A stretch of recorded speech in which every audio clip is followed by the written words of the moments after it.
ओम शांति। आज 13 जनवरी 2024 के ईश्वरी मधुर महावाक्य सुनते हैं। मीठे बच्चे, मनुष्य शरीर की उन्नति का प्रबंध रचते आत्मा की उन्नति व चढ़ती का साधन बाप ही बतलाते हैं। यह बाप की ही रिस्पॉन्सिबिलिटी है। आज की मुरली से प्रश्न है, सदा बच्चों की उन्नति होती रहे उसके लिए बाप कौन कौन सी श्रीमत देते हैं? उत्तर है, बच्चे अपनी उन्नति के लिए सदा याद की यात्रा पर रहो। याद से ही आत्मा की जंक निकलेगी। कभी भी बीती को याद नहीं करो और आगे के लिए कोई आश ना रखो। शरीर निर्वाह के लिए कर्म भले करो, लेकिन जो भी टाइम मिले वह वेस्ट नहीं करो। बाप की याद में टाइम सफल करो। कम से कम 8 घंटा ईश्वरी सेवा करो तो तुम्हारी उन्नति होती रहेगी। ओम शांति। रूहानी बाप बैठ रूहानी बच्चों को अथवा आत्माओं को समझाते हैं। मनुष्य कहते हैं आत्मा की रिस्पॉन्सिबिलिटी है परमात्मा के ऊपर। वही सब आत्माओं की उन्नति और मन की शांति का रास्ता बता सकते हैं। आत्मा रहती है भ्रकुटी में, सबसे न्यारी। अक्सर करके रोग होते हैं शरीर में, यहाँ भ्रकुटी में नहीं।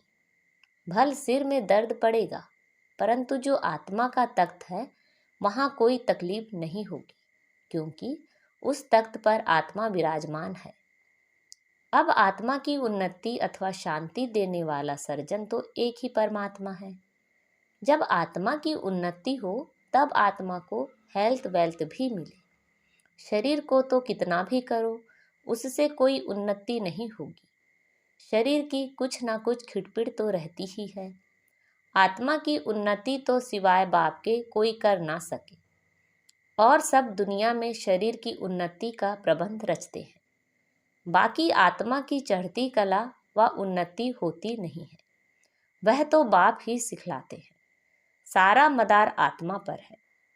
आत्मा ही 16 कला बनती है, फिर आत्मा ही बिल्कुल कला रहित हो जाती है। 16 कलाएं बनती हैं, फिर कला कम कैसे होती है यह भी बाप ही समझाते हैं। बाप कहते हैं सतयुग में तुमको बहुत सुख था, आत्मा चढ़ती कला में थी, और सत्संगों में आत्मा की उन्नति कैसे हो यह बात नहीं समझाई जाती। वह जिस्मानी नशे में रहते हैं, देह अभिमान है। बाप तुमको देही अभिमानी बनाते हैं। आत्मा जो तमो प्रधान बनी है उनको सतो प्रधान बनाना है। यहाँ सब है रूहानी बातें, वहाँ है जिस्मानी बातें। सर्जन लोग एक हार्ट निकाल दूसरा डालते हैं, उनका आत्मा से कोई ताल्लुक नहीं। आत्मा तो भ्रकुटी में रहती है, उनका ऑपरेशन आदि कुछ नहीं होता। अच्छा, बाप समझाते हैं कि आत्मा की उन्नति तो एक ही बार होती है। आत्मा जब तमो प्रधान हो जाती है तब आत्मा की उन्नति करने वाला बाप आता है। उनके बिगर किसी भी आत्मा की चढ़ती कला हो ना सके।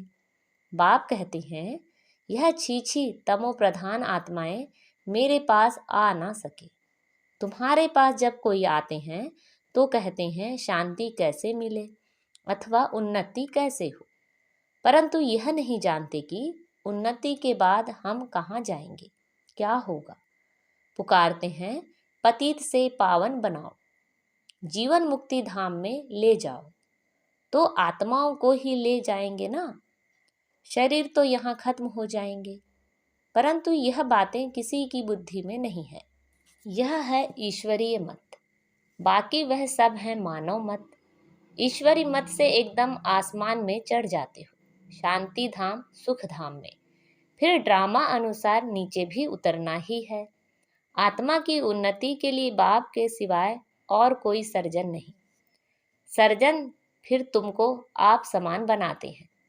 कोई तो बहुतों की उन्नति अच्छी करते हैं, कोई मीडियम, कोई थर्ड, औरों की उन्नति करते हैं। आत्माओं की उन्नति का जवाबदार है ही एक बाप। दुनिया में यह किसी को मालूम नहीं है। बाप कहते हैं, इन साधुओं आदि का भी उद्धार करने मैं आता हूँ। पहले जब आत्मा आती है तो पवित्र ही आती है। अब बाप आए हैं सबकी उन्नति करने। नंबरवार पुरुषार्थ अनुसार तुम्हारी देखो कितनी उन्नति हो जाती है। वहाँ तुमको शरीर भी फर्स्ट क्लास मिलता है। बाप है ही अविनाशी सर्जन, वही आकर तुम्हारी उन्नति करते हैं, तो तुम उच्च ते उच्च अपने स्वीट होम में चले जाएंगे। वो लोग मून पर जाते हैं। अविनाशी सर्जन तुमको उन्नति प्राप्त कराने के लिए कहते हैं, माँ में कम याद करो तो विकर्म विनाश होंगे। बाप विश्व के बच्चों को लिबरेट करते हैं। जब तुम स्वर्ग में जाएंगे तब और सब शांति धाम में होंगे। बाप कितना वंडरफुल कार्य करते हैं, कमाल है बाप की। तब कहते हैं, तुम्हारी गति मत तुम ही जानो, आत्मा में ही मत है। आत्मा अलग हो जाए तो मत मिल ना सके। ईश्वरी मत से चढ़ती कला, मानव मत से उतरती कला, यह भी ड्रामा में नूंद है। वो लोग समझते हैं अभी स्वर्ग बन गया है, आगे चलकर मालूम पड़ेगा कि यह नर्क है व स्वर्ग। भाषा के ऊपर कितना हंगामा करते हैं, दुखी है ना। स्वर्ग में दुख होता नहीं, अर्थक्वेक भी नहीं होगी। अब पुरानी दुनिया में विनाश होना है, फिर स्वर्ग बन जाएगा, फिर आधा कल्प वह भी गुम हो जाता है। कहते हैं द्वारिका सागर के नीचे चले गई, सोने की चीजें नीचे दब गई है, सो तो जरूर अर्थक्वेक से नीचे जाएंगी। समुद्र को थोड़े ही खोद कर निकालेंगे, धरती को खोदते हैं, वहां से माल निकालते हैं।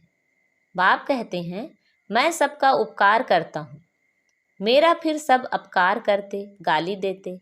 मैं तो अपकारी का भी उपकार करता हूँ, तो मेरी जरूर महिमा होनी चाहिए। भक्ति मार्ग में देखो कितना मान है। तुम बच्चे भी बाप की कितनी महिमा करते हो। चित्र में 32 गुण दिखाए हैं। अभी तुम भी बाप जैसे गुणवान बन रहे हो, तो कितना पुरुषार्थ करना चाहिए, टाइम वेस्ट नहीं करना चाहिए। बहुत हाईएस्ट बाप पढ़ाते हैं तो रोज जरूर पढ़ना चाहिए। यह अविनाशी बाप भी है, टीचर भी है। पिछाड़ी में आने वाले पुरानों से भी तीखे जा रहे हैं। अब सारी दुनिया की उन्नति हो रही है बाप द्वारा। श्री कृष्ण को भी गुणवान बनाने वाला बाप है, सबको देने वाला है, बाकी सब लेते हैं। यह घराना बन रहा है। नंबरवार पुरुषार्थ अनुसार बेहद का बाप देखो कितना मीठा और कितना प्यारा है। ऊंचे ते ऊंचे बाप द्वारा अब सबकी उन्नति हो रही है, बाकी तो सबको सीढ़ी उतरनी है। कमाल है बाप की।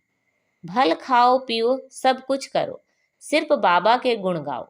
ऐसे नहीं, बाबा की याद में रहने से खाना नहीं खा सकते। रात को फुर्सत बहुत मिलती है, 8 घंटा तो फुर्सत है।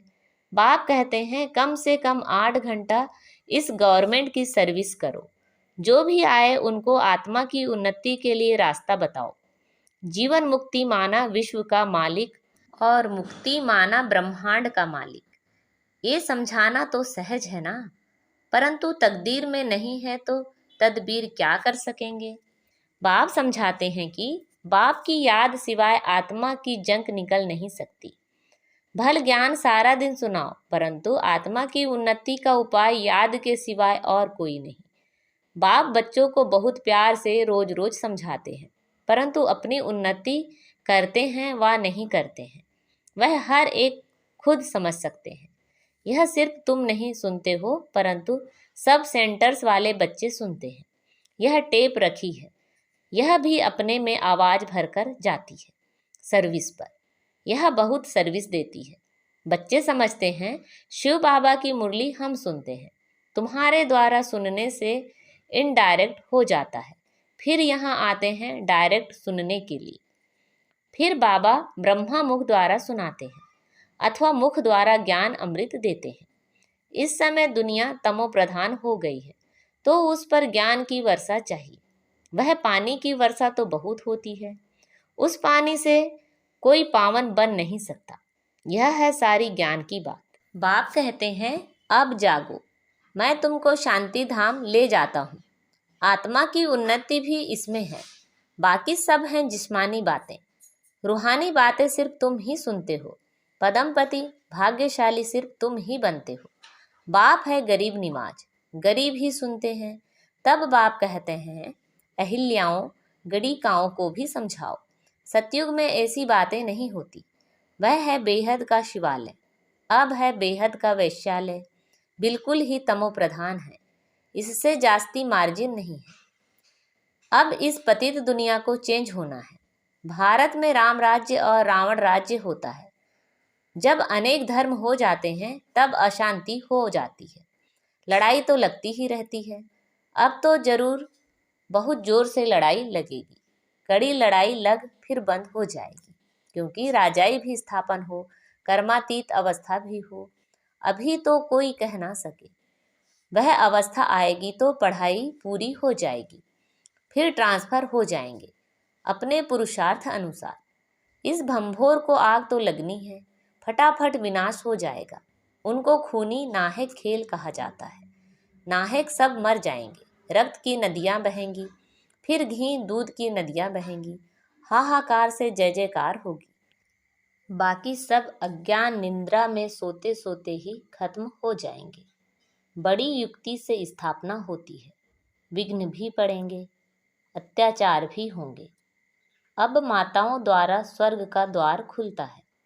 हैं तो पुरुष भी, परंतु माता जन्म देती है तो उनको पुरुष से इजाफा ज़्यादा मिलता है। स्वर्ग में तो नंबरवार सब जाएंगे, कोई 2 जन्म मेल के भी बन सकते हैं। हिसाब किताब जो ड्रामा में नूंद है वही होता है। आत्मा की उन्नति होने से कितना फर्क पड़ जाता है। कोई तो एकदम हाईएस्ट बन जाता है, कोई तो बिल्कुल लोएस्ट। कहाँ राजा और कहाँ प्रजा। मीठे मीठे बच्चों को बाप समझाते हैं, अब पुरुषार्थ करो, योग से पवित्र बनो, तब धारणा हो। मंजिल बहुत ऊंची है।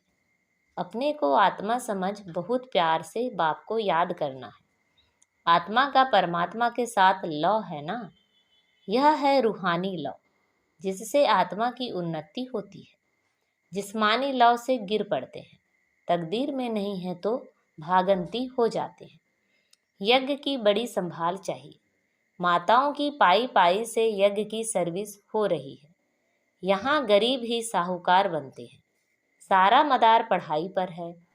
तुम अभी सदा सुहागिन बनती हो, यह सबको फीलिंग आती है। माला का दाना बनने वालों को कितनी अच्छी फीलिंग चाहिए। शिव बाबा को याद करते सर्विस करते रहो तो बहुत उन्नति हो सकती है। शिव बाबा की सर्विस में शरीर भी निछावर करना चाहिए। सारा दिन नशा रहे, यह मासी का घर नहीं है। देखना है हमने अपनी कितनी उन्नति की है। बाबा कहते हैं, बीती को याद ना करो, आगे की कोई आश मत रखो। शरीर निर्वाह अर्थ कर्म तो करना है। जो टाइम मिले उसमें बाप को याद करो तो विकर्म विनाश होंगे। बाबा बांधेलियों को भी समझाते हैं कि तुम्हें पति को बहुत नम्रता प्यार से समझाना है। कोई मारे तो उन पर फूलों की वर्षा करो। अपने को बचाने की बड़ी युक्ति चाहिए। आंखें बड़ी शीतल चाहिए, कभी हिले नहीं। इस पर अंगद का भी मिसाल है, बिल्कुल अडोल था। तुम सब महावीर हो, जो कुछ पास्ट हुआ उनको याद नहीं करना है। सदैव हर्षित रहना है, ड्रामा पर अटल रहना है। बाप खुद कहते हैं, मैं भी ड्रामा के बंधन में बांधा हुआ हूँ, बाकी और कोई बात नहीं। श्री कृष्ण के लिए लिखा है, स्वदर्शन चक्र से मारा। यह सब कथाएं हैं। बाप तो हिंसा कर ना सके। यह तो बाप टीचर है, मारने की बात नहीं है। यह बातें सब इस समय की है। एक तरफ ढेर मनुष्य हैं, दूसरी तरफ तुम हो। जिनको आना होगा आते रहेंगे।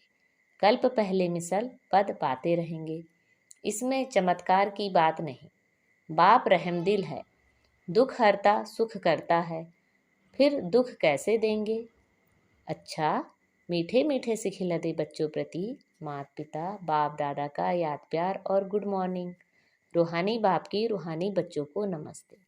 हम सब रूहानी बच्चों की रूहानी माता पिता बाप दादा को याद प्यार गुड मॉर्निंग और नमस्ते। आज की मुरली से धारणा के लिए मुख्य सार हैं। कम से कम 8 घंटा ईश्वरी गवर्नमेंट की सर्विस कर अपना टाइम सफल करना है। बाप जैसा गुणवान बनना है। जो बीता उसे याद नहीं करना है।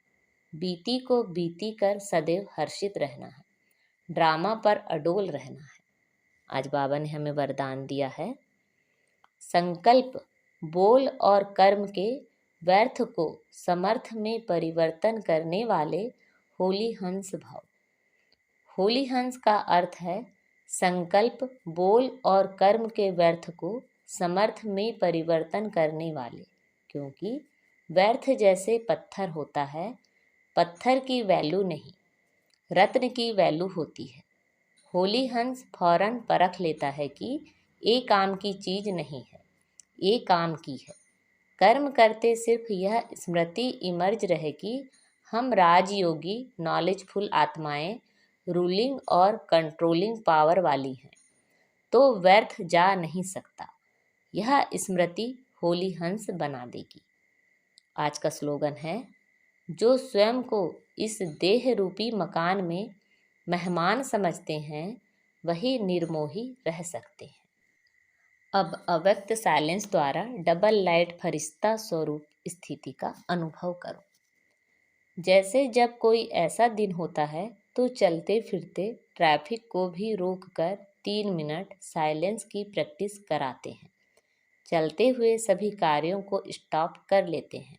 ऐसे आप भी कोई कार्य करते हो या बात करते हो तो बीच बीच में यह संकल्पों की ट्रैफिक को स्टॉप करने का अभ्यास करो।